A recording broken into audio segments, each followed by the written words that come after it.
শাকিলার দোকানে খাবেন বাস, আমার দোকানে এসে খাবেন টাটকা টাটকা দেশি হাঁস। ভাইয়া প্রথম ছিল আমাদের সবজির দোকান থেকে আমরা চার দোকান দিলাম, চার দোকান থেকে এখন আমাদের এই ব্যবসাটা আমরাই করছি। অনেক জায়গা থেকে, নারায়ণগঞ্জ থেকে, রূপগঞ্জ থেকে, আবার বিদেশ থেকেও ফোন আসে, সৌদি, ইউরোপ, পরে মালয়েশিয়া, অনেক জায়গা থেকে আসে। ফোনে বলতেছে যে হ্যাঁ ফ্যামিলি পাঠায় দিবে, আবার কয়েকজনের ফ্যামিলি পাঠাইছো আমার দোকানে, পরে এসে খাবার খেয়ে বলছে যে হ্যাঁ খাবারটা অনেক ভালো।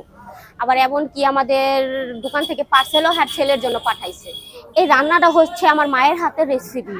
এই রান্না আমার আম্মু সুন্দর বাটা মশলা দিয়ে রান্না করে, এটা আমার বাচ্চারা খায়, আমি খাই, আমরা চাই এই খাবারটা সবাই ভালোভাবে এসে খাক।